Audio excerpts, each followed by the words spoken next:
Discharge ಮಾಡಲಿಕ್ಕೆ ಶುರು ಮಾಡಿದ್ವಿ. ಆವಾಗ ನಾವು ಸಮುದ್ರ ನದಿಯ ಬದಿಗೆ ಹಾರಿ ನಮ್ಮನ್ನು ಒಂದು 24 ಬಸ್ಸಿನಲ್ಲಿ ಕರ್ಕೊಂಡೋಗಿ ನಮ್ಮನ್ನು ಫತೇಪುರ ಜೈಲಿನಲ್ಲಿ ಹಾಕಿದರು. ಫತೇಪುರ ಜೈಲಿನಲ್ಲಿ ಅಲ್ಲಿಯ ಸ್ಟೂಡೆಂಟ್ನವರೆಲ್ಲ ನಮಗೆ ಈ ತಾವರೆ ಬೀಜವನ್ನು ತಿನ್ನಲಿಕ್ಕೆಲ್ಲ ಕೊಟ್ಟರು.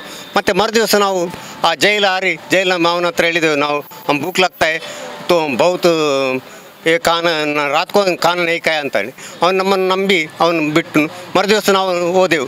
ನಮ್ಮ ಬ್ಯಾಗನ್ನು ಇಟ್ಕೊಂಡು ಹೋಗುವಾಗ ಒಂದು ಕಡೆಯಲ್ಲಿ ಮವಾಯಿ ಎಂಬ ಜಾಗದ ವಿಟರ್ಸಿ ಅವರು ಬೇರೆ ನಮ್ಮ ಜನರು ಬೇರೆ ಆದರು. ನಮಗೆ ವಿಟರ್ಸಿ ಅವರು ಒಂದು 2-3 ಜನ ಸಿಕ್ಕಿದ್ರು. ನಾವು ಮವಾಯಿ ಎಂಬ ಜಾಗದಲ್ಲಿ ನಮ್ಮನ್ನು ಪೊಲೀಸ್ ಅರೆಸ್ಟ್ ಮಾಡಿ ಅವನು ಒಂದು ಸ್ಟೇಷನಲ್ಲಿ ಇಟ್ಟ. ಆದರೆ ಆ SI ಅವರು ಒಳ್ಳೆ ಇದ್ದರು. ಅವ್ರು ಹೇಳಿದರು, ನನ್ನ ಕಾನ್ಸ್ಟಿಟ್ಯೂಷನ್ ಆಚೆ ಸೈಡ್ ಮಾಡಿ ನಮ್ಮನ್ನು ಬಿಡ್ತೇನೆ ರಾತ್ರಿ ಅಂತೇಳಿ. ಆವಾಗ ಅಲ್ಲಿ ನಮ್ಮನ್ನು ಒಬ್ಬ ಅಡಿಗೆ ಮಾಡೋನು ಕರ್ಕೊಂಡು ಬಂದರು. ಅಡುಗೆ ಮಾಡೋ ಓ ಖಾನ ಬನತೆ ತುಂಬ ಖಾತೆ ಅಂತ RSS ಲೋಗಿ ಸಬ್ ಖಾತೆ ಅಂತ ಹೇಳಿದರು. ಮತ್ತು ಆ ಊರಿನವರೆಲ್ಲ ಬಂದು ನಮಗೆ ಬಾಳೆಹಣ್ಣು ಮತ್ತು ಎಲ್ಲ ಕೊಟ್ಟು ನಮ್ಮನ್ನು ಆ ದೇವಸ್ಥಾನಕ್ಕೆ ಕರ್ಕೊಂಡೋದ್ರು. ಮತ್ತು ಅಲ್ಲಿಂದ ನಾವು ನಮ್ಮನ್ನು ಅವನು SI ರಾತ್ರಿ ಜೀಪ್ನಲ್ಲಿ ಕೂರಿಸಿ ಅವನು ಒಂದು ಆಚೆ ಮಾಡಿ ಬಿಡುವಾಗ ಅಲ್ಲಿಂದ ತುಂಬ ಕೆಲವು ಕರಸೇವಕರೆಲ್ಲ ಸಿಕ್ಕಿದ್ರು. ಅವರ ಜೊತೆಯಲ್ಲಿ ನಾವು ನಡ್ಕೊಂಡು ಹೋಗಿ ನಾವು ಒಂದು ಶಾಲೆಯಲ್ಲಿ ಉಳ್ಕೊಂಡೆವು. ಶಾಲೆಯಲ್ಲೆಲ್ಲ ಶಾಖೆಯೆಲ್ಲ ಮಾಡಿ ಅಲ್ಲಿ ಊರಿನವರನ್ನು ಸೇರಿಸಿ ಅಲ್ಲಿ ಶಾಖೆ ಎಲ್ಲ ಮಾಡಿದೆವು.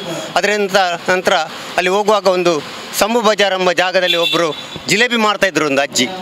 ಅವ್ರು ಹೇಳಿದರು, ಕಿದರ್ ಸಾಯ ಅಂತ, ಕರ್ನಾಟಕ ಸಾಯ, ಓ ಧರ್ಮಸ್ಥಳ ಸಾಯ, ಸಬ್ ಕಾವು ಅಂತೇಳಿ ನಮಗೆ ಜಿಲೇಬಿಯನ್ನೆಲ್ಲ ಕೊಟ್ಟರು. ಹಾಗೆ ನಾವು ಮತ್ತೆ ಲಾಸ್ಟಿಗೆ ನಾವು ಬೀರ್ಸಿಂಗ್ಪುರದಲ್ಲಿ ಹೋಗಿ ಅಲ್ಲಿ ಒಂದು PN ಸಿಂಗ್ ಮಿಲಿಟ್ರಿ ಕ್ಯಾಪ್ಟನ್ ಅವರ ಮನೆಯಲ್ಲಿ ನಾವು ಉಳ್ಕೊಂಡಿದ್ದೆವು. ಅವರು ನಮಗೆ ಆದರೆ ನಾವು 30 ತಾರೀಕಿಗೆ ನಮಗೆ ಮುಟ್ಲಿಕ್ಕೆ ಆಗಲಿಲ್ಲ. 3 ತಾರೀಕಿಗೆ ನಾವು ಅಲ್ಲಿ BN ಸಿಂಗ್ ಅವರ ಕ್ಯಾಪ್ಟನ್ ಮನೆಯಲ್ಲಿದ್ದೆವು. ಅವರು ನಮಗೆ ರಾತ್ರಿಯೆಲ್ಲ ಹೇಳಿದರು, ತುಮ್ ಕಿದರ್ ಜಾತೆ हम राम मंदिर इधर बहुत राम मंदिर है, तुमने पूछना राम जन्मभूमि वो अकेला है ಅಂತ ಹೇಳಿ ಅಲ್ಲಿ ಕಥೆಗಳನ್ನೆಲ್ಲ ನಮಗೆ ಹೇಳಿದರು. ಮತ್ತು ನಮಗೆ ಎಣ್ಣೆ ಎಲ್ಲ ಇದರದ್ದು ಸಾಸಿವೆ ಎಣ್ಣೆಯನ್ನೆಲ್ಲ ನಮಗೆ ಮೈಗೆ ಹಚ್ಚಲಿಕ್ಕೆ ಎಲ್ಲ ಕೊಟ್ಟರು. ಮತ್ತು ಅವರ ಟ್ರ್ಯಾಕ್ಟರ್ನಲ್ಲಿ ಕೂರಿಸಿ ನಮ್ಮನ್ನು ಫೈಜಾಬಾದ್ನ ಈಚೆ ಸೈಡ್ನಲ್ಲಿ ದಸರಥಿ ಸಮಾಧಿ ಭವನ ಉಂಟು, ಆ ಸೈಡ್ನಲ್ಲಿ ಹೋಗಿ ನಮ್ಮನ್ನು ಬಿಟ್ಟರು. ನಾವು ಅಲ್ಲಿ ರಾತ್ರಿ ದಸರಥಿ ಸಮಾಧಿ ಭವನದಲ್ಲಿ ಉಳ್ಕೊಂಡು ಮರುದಿವಸ 5ನೇ ತಾರೀಕಿಗೆ ನಾವೆಲ್ಲ ಅಯೋಧ್ಯೆಗೆ ಮುಟ್ಟಿದೆವು. ಅಯೋಧ್ಯೆಯಲ್ಲಿ ನಾವು ಹೋಗುವಾಗ SI ನಮ್ಮನ್ನು ತಡೆದ. ಆವಾಗ ನಾನು ಕೇಳಿದೆ, ನಮ್ಮ ಸಚ್ ದೇಖನೆ ಕಾಯ ರಾಮ ಮಂದಿರ ಕಿದರೆ ಬಾಬರ್ ಮಸೀದ್ ಕಿದರೆ ಅಂತ. ಆವಾಗ SI ಹೇಳಿದ, ನೇಯಿಲ್ಲ ಬಾಬಾ ಏ ರಾಮ್ ಲಾಲ್ ಕ ಮಂದಿರ್ ಇಸ್ಕ ಉಪ್ಪರ್ ಕ ಬೋಲ್ತಾ ಬಾಬರಿ ಮಸೀದಿ ಅಂತ ಹೇಳ್ತಾನೆ. ಆವಾಗ ನಾವು ಪುನಃ ನನಗೆ ಆಚೆ ಎಲ್ಲ ಹೋಗಿ ನನಗೆ ಯಾವುದನ್ನು ಸತ್ಯ ನೋಡಬೇಕಂತಾಯಿತು. ಹೋಗುವಾಗ ಒಬ್ಬರು ಹೆಂಗಸ್ SI ಇದ್ದರು. किधर से आया भैया? वो हम कर्नाटक से, वो बहुत दूर से आया, हम क्या किधर है राम मंदिर किधर है बाबरी मस्जिद किधर है ಅಂತ ಕೇಳಿದೆ. ಅದಕ್ಕೆ ಅವ್ರು ಹೇಳಿದ್ರು, ಏ ರಾಮ್ಲಾಲ್ ಕ ಮಂದಿರ್ ಇಸ್ಕೋ ಉಪ್ಪರ್ ಕ ಬೋಲ್ತಾ ಬಾಬರಿ ಮಸೀದಿ ಅಂತೇಳಿ. ಅಂತ ಒಂದು ಕೆಟ್ಟ ಸರ್ಕಾರ, ಕೆಟ್ಟ ಒಂದು ವಿಚಾರವನ್ನು ಜನರಿಗೆ ತುಂಬಿದೆ. ಬ್ರಿಟಿಷರು ಬಂದ ನಂತರ ನಮ್ಮ ಎಲ್ಲ ಇತಿಹಾಸಗಳನ್ನು ತಿರುಚಿದ್ರು. ಈಗ ಇನ್ನೂ ನಾವು ರಾಮ ಮಂದಿರ ಒಂದು ಆದ ನಂತರ ನಾವೆಲ್ಲರೂ ಒಟ್ಟಿಗಾಗಿ ರಾಮನ ಒಂದು ಕೃಪೆ ನಮಗೆಲ್ಲ ಆಗಿ ಮತ್ತೆ ನಮ್ಮ ದೇಶ ಪರಮ ವೈಭವ ಸ್ಥಿತಿಗೆ ಹೋಗಬೇಕು ಅಂತೇಳಿ ನನ್ನ ಆಸೆ. ನಾವು ಚಿತ್ರಕೂಟದಿಂದ ಇಲ್ಲಿ 360 ಕಿಲೋಮೀಟರ್ ನಡೆದುಕೊಂಡೇ ಹೋದದ್ದು ಅಯೋಧ್ಯೆಗೆ ಮುಟ್ಟುವಾಗ ನಾವು 3ನೇ ತಾರೀಕಿಗೆ ಅಲ್ಲದು 2ನೇ ತಾರೀಕಿಗೆ ನಾವು ಮುಟ್ಟಿದ್ದೇವೆ. 2ನೇ ತಾರೀಕಿಗೆ ಮುಟ್ಟುವಂಥದ್ದೇಳಿಗೆ ನಾವು 40 ಮಂದಿ ಬ್ಯಾಚ್ ಇದ್ದೆವು. 40 ಮಂದಿ ಬ್ಯಾಚಲ್ಲಿ ನಾವು ಒಂದು 15 ಮಂದಿ ಅಯೋಧ್ಯೆಗೆ ಮುಟ್ಟಿದ್ವಿ. ಬಾಕಿದವರು ಲೇಟಾಗಿ ಮುಟ್ಟಿದ್ದೇವೆ. ಆದರೆ ಅಯೋಧ್ಯೆ ಮುಟ್ಟುವಾಗ ನಮಗೆ ರಾಮ ಮಂದಿರ ಎಲ್ಲಿದೆ ಅಂತ ಗೊತ್ತಿರಲಿಲ್ಲ. ಅಲ್ಲಿ ದೇವಸ್ಥಾನದ ಎದುರೇ ನಿಂತಿದ್ದೇವೆ. ಆಗ ಮಿಲಿಟ್ರಿಯವರು ನಮಗೆ ಮುಲಾಯಂ ಸಿಂಗ್ ಸರ್ಕಾರ ನಮಗೆ ನಾವು ದೇವಸ್ಥಾನ ಹತ್ತಿರ ಮುಟ್ಟಿದ್ದೇವೆ ಗನ್ ಇಟ್ಟಿದ್ದಾರೆ ತಲೆಗೆ. ಆಗ ಒಂದು ಅಲ್ಲಿ 10 ತಾಯಿದು ಮಗವನ್ನು ತೀರಿ ಹೋಗಿದ್ದು. ಅವರು ನಮ್ಮನ್ನು ಎಳೆದುಕೊಂಡು ಮನೆಯಲ್ಲಿ ಕೂತೊಳಿಸಿದ್ರು. ಇಲ್ಲದೆ ನಾವು ಆಗಲೇ ಹೋಗ್ತಿದ್ದು. ಮತ್ತು 2ನೇ ಸರ್ತಿ ನಾವು ಇಲ್ಲಿಂದ 92ರಲ್ಲಿ ಅಯೋಧ್ಯೆಗೆ ಹೊರಡಿದ್ದು ಆರಾಮದಲ್ಲಿ ಹೋಗಿದ್ದೇವೆ. ಆದರೆ ಅಲ್ಲಿ ಕರಸೇವಕ ಮಾಡಲಿಕ್ಕೆ ಆರಾಮಾಗಿದೆ. ಮತ್ತು ಗುಮ್ಮಸ್ ಮೇಲೆ ಹತ್ತಿ ಮುಟ್ಟಿ ಸಾತಿಗೆ ಗುಮ್ಮಸ್ ಮೇಲೆ ಇದ್ದೇವೆ. ಗುಮ್ಮಸ್ ಮೇಲಿಂದ 2.5 ತಿಂಗಳ ನಂತರ ಇಲ್ಲಿ ಬಂದು ಮಂಗಳೂರಿಗೆ ಬಂದು ಮುಟ್ಟಿತ್ತು. ಹೊಡೆದದ್ದು ಫೋಟೋ ನಮ್ಮ ಹತ್ರ ಇಲ್ಲ, ನಾವೆಲ್ಲ ಮೊಬೈಲೆಲ್ಲ ಇಲ್ಲಲ್ಲ, ಆಗ ಯಾವುದೂ ಇಲ್ಲಲ್ಲ. ಹಾಗೆ ಈ ಕಡೆಯವರು ನಾವೊಂದು ನಮ್ಮ ಬ್ಯಾಚಲ್ಲಿದ್ದದ್ದು 15 ಮಂದಿ ಮೇಲೆ ಇದ್ದು, ಕಮ್ಮಿ 9 ಮೇಲೆ ಇದ್ದು. ನಾವು 12 ವರ್ಷ ಹೋಗ್ಲಿಕ್ಕೆ ನಮ್ಮದು ಬ್ಯಾಚ್ ಇಲ್ಲಿ ನಮ್ಮ ಕಾಶ್ರಟ್ ಬಜಲ್ಕೆರೆಯಿಂದ ಬ್ಯಾಚಿನ ಒಟ್ಟು ಸರ್ಕಾರಿ ಮತ್ತು ಎಲ್ಲ ಯುವಕರ ತಂಡ. ಹಾಗೆ ನಾವು ಯುವಕರ ಇಷ್ಟೊಂದು ಅಲ್ಲಿಂದ ಬರುವಾಗ ನಾವು ಜೈಲಿಗೆ ಸಿಗಲಿಲ್ಲ, ನಾವು ನಡೆದುಕೊಂಡೇ ಹೋದದ್ದು. ಬ್ಯಾಗೆಲ್ಲ ಅಲ್ಲಿಂದಲೇ ರಿಟರ್ನ್ ಕಳಿಸಿದ್ದು. ಒಂದು ಪ್ಯಾಂಟು ಒಂದು ಶರ್ಟಲ್ಲಿದ್ದು, 2.5 ತಿಂಗಳು ಒಂದು ಪ್ಯಾಂಟು ಒಂದು ಶರ್ಟಲ್ಲಿ ಇದ್ದು. ನನಗಿಂತ ಸಣ್ಣವರು ಇದ್ದೆ ಈಜಿನವರಿತ್ತು. ಫಸ್ಟ್ ಅಂದರೆ ನಾವು ಹೊರಟಿಂದವ ಫಸ್ಟ್ ತವಳ ಸಂಗಿಲೆ ವರಿಸಾಲ ನಾವು ನಮ್ಮ ಸಂಗನಿಕೇತನದಲ್ಲಿ ಎಲ್ಲರೂ ಸೇರಿಸಿದ್ರು. ಅಲ್ಲಿ ಹೇಳ್ತೀರಿ ನೀವು ಬರೋದಿಲ್ಲ, ಹೋಗ್ತೀರಿ ಮತ್ತೆ ಬರೋದು ಗೊತ್ತಿಲ್ಲ, ನೀವು ನಿಶ್ಚಯ ಮಾಡಿ ಹೋಗಿ ಹೇಳಿ. ಹಾಗೆ ನಾವು ಹೊರಟ ಮೇಲೆ ನಾವು ಇನ್ನು ಬರೋದಿಲ್ಲ, ಅಲ್ಲಿ ಮುಗಿಸೋದಿಲ್ಲ. ನಾನು ಇವಳಿಗೆ ಹೇಳಿದ್ದೆ, ಅವಳಿಗೂ ಹೇಳಿದೆ, ಅವಳಿಗೆ ಮತ್ತೆ ಅರ್ಥ ಆಗಲಿಕ್ಕಿಲ್ಲ. ಹಾಗೆ ಸಂಗನಿಕೇತನಲ್ಲಿ ಎಲ್ಲ ಆದ ಮೇಲೆ ಬೆಟ್ಟಗಮ್ಮನ ಬಸ್ಸಿನಲ್ಲಿ ಕರ್ಕೊಂಡು ಹೋಗ್ತಿದ್ದೆವು, ರೈಲಲ್ಲಿ. ಅಲ್ಲಿ ಅದರಲ್ಲಿ ನಾವು ಹೋದಾಗ, ಅಲ್ಲಿ ಇಳಿದಾಗ ಅದು ವಾತಾವರಣ ಹೇಗೆ ಅಂದರೆ ಅದೊಂದು ಆ ಹವ ಇದೆಯಲ್ಲ, ಆ ಹವದಲ್ಲಿ ಪರಸ್ಪರ ಒಂದು ಆತ್ಮೀಯತೆ, ಪ್ರೀತಿ, ಹಿಂದೂಗಳ ಒಂದು ಒಗ್ಗಟ್ಟು ಅದು ಕಾಣ್ತಿತ್ತು. ರಾಮನೇ ಒಂದು ಕಾಣ್ತಿತ್ತು. ಮತ್ತು ನಮಗೆ ಅಲ್ಲಿ ಹೇಗೆ ಅಂದರೆ ನಾವು ಹೋದ ಮೇಲೆ ನಮ್ಮ ಹತ್ತಿರದ ಲಕ್ಷಗಟ್ಟಲೆ ಜನ ಕೂತ್ಕೊಳ್ತಿದ್ರು ನಮ್ಮ ಇದರಲ್ಲಿ, ಮೇಲೆ ವೇದಿಕೆ ಮೇಲೆ. ಇದರಲ್ಲಿ ಅದ್ವಾನಿಯರು ಮತ್ತು ಸಿಂಗಲ್ಜಿ ಮತ್ತು ಅವರಿದ್ದಾಳೆ ಇನ್ನೊಬ್ಬರು, ಮುರಳಿ ಮನೋಹರ್, ಇನ್ನೊಬ್ಬರಿದ್ದರು ಫೈರ್ ಬ್ಯಾಂಡ್. ಈಗ ಇದ್ದಾರೆ ಅವರು, ಯಾರೇ ಇದು ಫೈರ್ ಬ್ಯಾಂಡ್ ಮಾತೆ. ಅವರ ಭಾಷಣ ಇದೆಯಲ್ಲ ಭಾಳ ಸುತ್ತು ಬಳಸಿ ಭಾಷೆ. ಸುತ್ತಂದ್ರೆ ಕೆದಕ್ತಿದ್ರು. ನಾವು ಶಿಸ್ತು ಪಾಲಿಸಬೇಕು, ನಿಯಮ ಮೀರಬಾರ್ದು, ಯಾವುದೇ ಹಿಂಸೆಗೆ ಹೋಗಬಾರ್ದು, ನಾವು ಬಂದದ್ದು ಬೀಳ್ಸ್ಲಿಕ್ಕೆ ಮಾತ್ರ. ಕೆದಕ್ತಿದ್ರು. ಎದ್ದೇಳು ಮುಂದೆ ಹೋಗಿ, ಇದೆಲ್ಲ ಇದು ಹಿಂದೆ. ಮತ್ತು ಅದರ ಇದೇ ಹೇಗೆ ಕೆದಕು. ಜೊತೆಗೆ ಯಾವಾಗ ಕಾರ್ ಸೇವೆ ಮೊದಲು ನಮ್ಮನ್ನೆಲ್ಲ ಸರವು ನದಿಗೆ ಹೋಗಿ ಅಲ್ಲಿಂದ ಹೊಯ್ಗೆ ತಗೊಂಡು ಬಂದು ಅದನ್ನು ಅಲ್ಲಿ ಭೂಮಿ ಪೂಜಾದಲ್ಲಿ ಹಾಕಬೇಕು. ಹಾಗೆ ಅದನ್ನು ಎಲ್ಲ ಒಂದು ಚಿತ್ರೀಕರಣ ಮಾಡ್ತಿದ್ರು. ಯಾಕೆಂದರೆ ಎಷ್ಟು ಜನ ಸೇರಿದ್ದಾರೆ, ಹೇಗಿತ್ತ ಅಂದರೆ ಹೇಗೆ ಅಂದರೆ ಒಬ್ರಿಗೊಬ್ರು ಅಂಟಿ ಕೂತ್ಕೊಂಡಿದ್ದಾರೆ, ಅದನ್ನು ನೋಡಲಿಕ್ಕೆ ಮಾಡಿದರು. ಅದರ ನಂತರ ನಾವು ಆ ಭೂಮಿಯ ಮೇಲೆ ಅಂದರೆ ನಾವನ್ನೆಲ್ಲ ಕೂತ್ಕೊಳ್ಸಿ ಸುತ್ತು ಲಕ್ಷಗಟ್ಟಲೆ ಜನ, ಲಕ್ಷಗಟ್ಟಲೆ ಎಣಿಸ್ಲಿಕ್ಕೆ ಸಾಧ್ಯವಿಲ್ಲ. ನಮಗೆ ಕೂತಿಂದ ಏಳಲಿಕ್ಕೆ ಸಾಧ್ಯ ಇಲ್ಲ. ಆವಾಗ ಭಾಷಣ ಆಗ್ತಿತ್ತು. ಮತ್ತು ಏಕದಮ್ ಅದು 11 ಚಿಲ್ಲರೆ ಇರಬೇಕು. 11 ಚಿಲ್ಲರೆ ಹೇಳುವಾಗ 11ಗೆ ಅಂದರೆ ಎಷ್ಟು 11:32 ಇದು. ಆವಾಗ ಆ ಗುಬ್ಬಜದ ಮೇಲೆ ಧ್ವಜ ಕಂಡಿತು.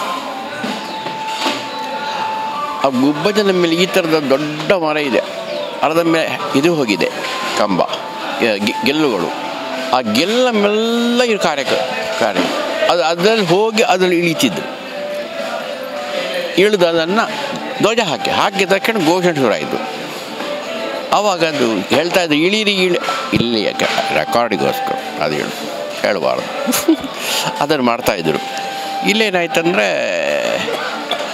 ಅದು ಬಿದ್ದಾಗ ಅವರು ಬಿದ್ದರು. ಎಷ್ಟು ಜನ ತೀರಿಕೊಂಡ್ರೆ ಹೇಳೋಕ್ಕಾಗಲ್ಲ, ಅಷ್ಟು ಜನ ತೀರಿಕೊಂಡ್ರು. ಅದು ಒಂದು ಸಹ ಜನ ಏಳಲಿಲ್ಲ. ಪುನಃ ಅದು ದೊಡ್ಡ ಗುಡ್ಡೆ ಆಗಿತ್ತು ಆ ಮಣ್ಣಿನಲ್ಲಿ. ಅದನ್ನು ಇವರು ಹೋಗಿ ಸರಿ ಮಾಡೋದು, ಕೈಯಿಂದ ಮಾಡೋದು ಎಲ್ಲ ಮಾಡ್ತಿದ್ರು. ಅದಕ್ಕಿಂತ ಮೊದಲ ದಿನ ಶ್ರೀಗಳು, ಅದು ಪೇಜಾಶ್ರೀಗಳು ಹೋಗಿ ಆ ಮೂರ್ತಿಗಳನ್ನೆಲ್ಲ ಪೆಟ್ಟಿಗೆಲ್ಲ ತುಂಬಿಸ್ಕೊಂಡು ತಂದಿದ್ರು. ಬಿದ್ದ ಮೇಲೆ ಅದು ಪುನಃ ಹಾಗೆ ಬಿಟ್ಟರೆ ಕಷ್ಟ ಅಲ್ಲ, ಅದಕ್ಕೆ ಪುನಃ ಗರ್ಭಗುಡಿ ಕಟ್ಟಬೇಕು ಹೇಳಿಕೊಂಡು ರಾತ್ರಿ ಮುಹೂರ್ತದಲ್ಲಿ ಅದು ಕಟ್ಟುವ ಮೊದಲು ಅದಕ್ಕೆ ಬೇಕಾದ ಸ್ತಂಭ, ಮಂಟಪ ಎಲ್ಲ ನಮಗೂ ಕೈಯಿಂದ ಅಷ್ಟು ಜನರಿಂದ ಅಲ್ಲಿ ಮುಟ್ಟಿಸಿದ್ರು. ರಾತ್ರಿ ವೈಜಾಸೆಗಳು ಮುಟ್ಟಿ ಅದರ ನಂತರ ಆಗಲೇ ಹೇಳ್ತಾ ಇದ್ದರು ನಮಗೆ, ಖಾಲಿ ಮಾಡಿ ಎಲ್ಲ ಹೋಗಿ ಹೇಳಿ, ಒಬ್ಬರು ಇರಬಾರ್ದು ಹೇಳಿ.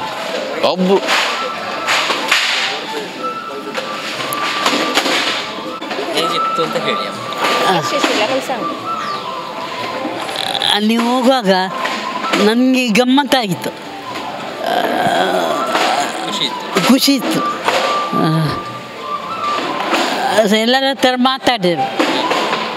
ಈಗ ರಾಮ ಮಂದಿರ ಆಗ್ತಾ ಇದೆ, ಈಗ ಹೇಗೆ ಅನಿಸ್ತಾ ಇದೆ? ನೀವು ಹೋಗಿ ಖುಷಿ ಆಗ್ತದೆ. ಖುಷಿ ಆಗ್ತದೆ. ಹೌದಾ, ನಾವು ಈ 3 ಬ್ಯಾಚಲ್ಲಿ ಡಿಫ್ರೆಂಟಾಗಿ ಬೇರೆ ಬೇರೆ ಆಗಿ ಹೋಗಿದ್ವಿ. ಹೋಗಿ ಅಲ್ಲಿ 3 ದಿನ ಆಗಿತ್ತು ನಾವು ಹೋದಾಗ. ಅಲ್ಲಿ ಹೋದ ತಕ್ಷಣ ನಮಗೆಲ್ಲ ವ್ಯವಸ್ಥೆ ಚೆನ್ನಾಗಿತ್ತು. ಪ್ರತಿಯೊಂದು ಸ್ಟೇಟಿಗೆ ಒಂದೊಂದು ವ್ಯವಸ್ಥೆ ಮಾಡಿದರು, ಊಟ ತಿಂಡಿಗೆಲ್ಲ ವ್ಯವಸ್ಥೆ ಮಾಡಿದರು. ಆ 10 ದಿನ ನಾವು ಅಲ್ಲಿ 24ಗೆ ಹೋಗಿ 27ಕ್ಕೆ ತಲುಪಿದ್ವಿ. 10 ದಿನವೂ ನಾವು ಅಲ್ಲಿ ದೇವಸ್ಥಾನ ಎಲ್ಲ ನೋಡ್ಕೊಂಡು, ಅದು ಗುಂಬಸಿದ್ರು ಹೊರಗಡೆ ಕೂಡ ನಮಗೆ ಒಳಗಡೆ ದೇವಸ್ಥಾನವೇ ಇತ್ತು. ಡೈಲಿ ಹೋಗಿ ದೇವರ ದರ್ಶನ ಮಾಡ್ಕೊಂಡು ಊರೆಲ್ಲ ತಿರುಗಾಡ್ಕೊಂಡಿದ್ವಿ. ಲಾಸ್ಟ್ ದಿನ ಮಾತ್ರ ಅವತ್ತು ಕಾರ್ಯಕ್ರಮ ಹೇಗೆ ಅವ್ರು ಹೇಳಿದ್ದಾರೆ ಆ ಥರನೇ ಬೆಳಿಗ್ಗೆ ಎಲ್ಲ ನಾವು ಬಹಳ ಎಲ್ಲ ಒಟ್ಟಿಗೆ ಸೇರಿದ್ವಿ. ಗುಂಬಸ್ ನಮ್ಮ ಕಣ್ಣೆದುರಿಗೆ ಅದು ಬೀಳುವುದನ್ನು ನಾನು ನೋಡಿದ್ದೆ. ನಾನಂತೂ 9ನೇ ಕ್ಲಾಸ್ ಹುಡುಗಿ ಅವಾಗ. ನನಗೇನು ಅದರ ಬಗ್ಗೆ ಅಷ್ಟೊಂದು ಇದು ಗೊತ್ತಿಲ್ಲ, ಆದರೆ ಏನು ಕಾಣಿದ ಅಷ್ಟೇ ಹೇಳ್ತಿದ್ದೀನಿ, ಅಷ್ಟು ನೆನಪಿದ್ದದನ್ನು. ಅದು ಗುಂಬಸ್ ಬೀಳುವುದು ಮತ್ತು ನಾವು ಅಲ್ಲಿ ದಾರಿ ಅದು ನೋಡಲಿಕ್ಕೆ ಸಹ ನಾವು ಹೋಗಿದ್ವಿ. ತುಂಬ ಮಿಲಿಟ್ರೀಸ್ ಪೊಲೀಸ್ಗಳು ಎಲ್ಲ ಇದ್ದರೂ ಕೂಡ ನಮಗೆ ಯಾವುದೇ ತೊಂದರೆ ಕೊಡೋದು ನಮಗೆ ರಕ್ಷಣೆ ಕೊಡ್ತಿದ್ರು, ದಾರಿ ತೋರಿಸ್ತಿದ್ರು, ಹೇಗೆ ಹೋಗ್ಬೇಕಂತ ಹೇಳ್ತಾ ಇದ್ರು, ಎಲ್ಲವನ್ನು ವ್ಯವಸ್ಥೆ ಮಾಡಿಕೊಡ್ತು. ಈಗ ರಾತ್ರಿ ಸಂಜೆವರೆಗೆ ಅದು ಗುಂಬಸ್ ಬೀಳುವುದು ಇದೆಲ್ಲ ಆಗ್ತಾ ಇತ್ತು. ಆಮೇಲೆ ತಕ್ಷಣವನ್ನು ಮಂದಿರ ಕಟ್ಟಬೇಕಂತ ಆಯಿತು. ಆಗ ಇಟ್ಟಿಗೆಗಳನ್ನೆಲ್ಲ ಸಾಗಿಸ್ಲಿಕ್ಕಂತ ರಾತ್ರೋರಾತ್ರಿ ನಮ್ಮನ್ನೆಲ್ಲ ದಾರಿ ಉದ್ದಕ್ಕೆ ನಿಲ್ಲಿಸ್ಬಿಟ್ಟು ರಾತ್ರೋರಾತ್ರಿ ಇಟ್ಟಿಗೆಗಳನ್ನು ಸಾಗಿಸಿ ನಮ್ಮನ್ನು ಅದನ್ನು ಕಟ್ಟಿದ್ದು ನಾನು ನೋಡಿದ್ದೇನೆ. ಅಂದರೆ ಬೆಳಿಗ್ಗೆ ಆಗುವಾಗ ಮಾತ್ರ ಎಲ್ಲರನ್ನು ಖಾಲಿ ಮಾಡಿಸ್ತಿದ್ರು. ಆವಾಗ ಮಾತ್ರ ಬರುವಾಗ ನಾವು ಎಷ್ಟು ಆರಾಮಾಗಿ ಬಂದಿದ್ದೀವೋ ಅಷ್ಟೇ ಒಂದು ಭಯದಲ್ಲಿ ಹೋಗಿದ್ವಿ. ಯಾಕೆಂದರೆ ನಾವೆಲ್ಲ ಓಡಿ ರೈಲ್ವೆ ಸ್ಟೇಷನ್ವರೆಗೆ ನಡೆದುಕೊಂಡು ಹೋಗಿ ಫುಲ್ ಟ್ರೈನ್ ಫುಲ್ ಬ್ಲಾಕ್, ಅಂದರೆ ಫುಲ್ ಪ್ಯಾಕ್ ಆಗಿತ್ತು. ಅಷ್ಟು ಜನ ಕೆಲವು ಟಾಯ್ಲೆಟ್ ಎಲ್ಲ ಥರ ಕುತ್ಕೊಂಡು ನಾವು ಬಂದಿದ್ವಿ ದಾರಿ ಉದ್ದಕ್ಕೆ. ಆದರೆ ಎಲ್ಲ ಕಡೆಗೆ ಮಾತ್ರ ನಮಗೆ ಲೈಟ್ ವ್ಯವಸ್ಥೆ, ನೀರಿನ ವ್ಯವಸ್ಥೆ ಏನೂ ಇಲ್ಲ, ಊಟ ತಿಂಡಿ ಇಲ್ಲ. ಆ 3 ದಿನವೂ ನಾವು ಟ್ರೈನಲ್ಲಿ ಅದು ಹೇಗೆ ಬಂದಿದ್ದೋ ನಂಗೆ ಗೊತ್ತಿಲ್ಲ, ಅಷ್ಟು ಮಾತ್ರ ನನಗೆ ನೆನಪಿದೆ. ನಂತರ ರಾಮ ಮಂದಿರ ಆಗ್ತಾ ಇದೆ. ಈಗ ನೀವು ಅವಾಗ ಇವಾಗ ಬಹಳ ಖುಷಿ ಆಗ್ತದೆ. ನಾವು ಹೋಗಿದ್ದು ಒಂಥರ ಸಾರ್ಥಕವಾಯಿತು. ಎಷ್ಟೋ ನಾವು ಸಹ ತುಂಬ ಆ ವರ್ಷದಿಂದಲೇ ಅದು ಸಹ ಪ್ರತಿ ಡಿಸೆಂಬರ್ 6 ಬರುವಾಗ ನಮಗೆ ಅದು ನೆನಪು ಬಂದೇ ಬರ್ತಿತ್ತು. ಆವಾಗ ಅನಿಸಿತ್ತು ಯಾವಾಗ ನಮಗೆ ಮಂದಿರ ಆಗ್ತದೆ ನಾವು ನೋಡ್ತೀವಂತ. ಈಗಂತೂ ಬಹಳ ಅಂದರೆ ಅಷ್ಟು ಖುಷಿ ಆಗ್ತಿದೆ. ಅಂದರೆ ಯಾವಾಗ ನಾವು ಅಲ್ಲಿ ಹೋಗ್ತೀವೋ ದರ್ಶನ ಪಡ್ತೀವೋ ಅಂತನಾಗಿದೆ. ಏನೋ ಒಂಥರ ಸಂಭ್ರಮ, ಒಂದು ಹಬ್ಬ ನಡೀತಾ ಇದೆ, ಏನೋ ದೊಡ್ಡ ಹಬ್ಬ ಬರ್ತಾ ಇದೆ ಅಂತ ಅನಿಸ್ತದೆ. ಏನೇ ಆಗಲಿ ನಾವು ಒಂದು ವರ್ಕರ್ ಆಗಲಿ ಕೂಡ ಸಹ ನಾವು ಎಲ್ಲರಿಗೂ ಸಹ ಅದರ ಬಗ್ಗೆ ಹೇಳ್ತಾ ಇದ್ದೀವಿ. ಖುಷಿ ಆಗ್ತಿದೆ. ಒಟ್ಟಿಗೆ ಈ ಜನ್ಮದಲ್ಲಿ ಒಂದು ಸಲ ಹೋಗಿ ಬರಬೇಕಂತ ತುಂಬ ಆಸೆ ಇದೆ. ದೇವರ ಅನುಕೂಲ ಮಾಡಿದ ಅದನ್ನು ಆಗ್ಬೋದಂತ ಅನಿಸ್ತದೆ ಅಷ್ಟೇ. ಡಾಕ್ಟರ್ ಅರ್ಚನಾ ಅಂತ ನಾನು. ಇವರು ನಮ್ಮ ತಾಯಿ ಕುಸುಮ ಅಂತ, ನಮ್ಮ ತಂದೆ ಮಧುಕರ್ ನಾಯ್ಕ ಅಂತ.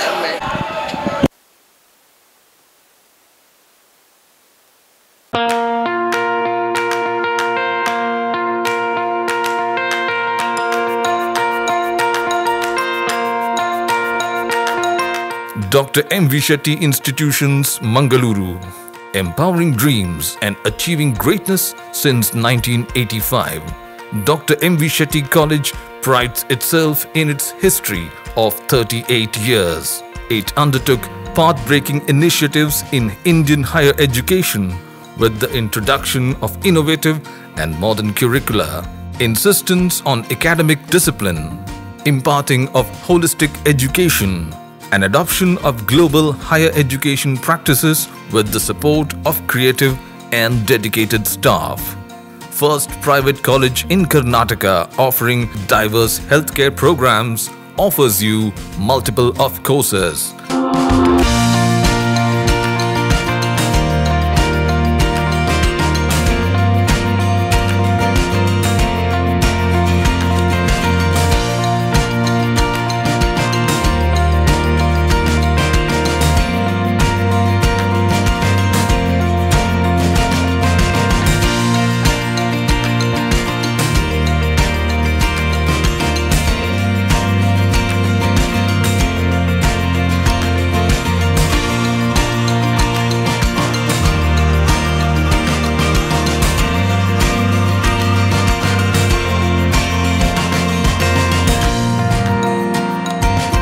Dr. M. V. Shetty Institutions is a nurturing ground for an individual's holistic development to make effective contribution to the society in a dynamic environment. Dr. M. V. Shetty Institutions, Kavu Road, Vidyanagar, Mangaluru, Karnataka 575013. Contact 0824 248 1048. 0824 248 1096. Website www.mvshettycolleges.edu.in. ಸುದ್ದಿ channel ಕ್ಷಣ ಕ್ಷಣದ ಸುದ್ದಿಗಾಗಿ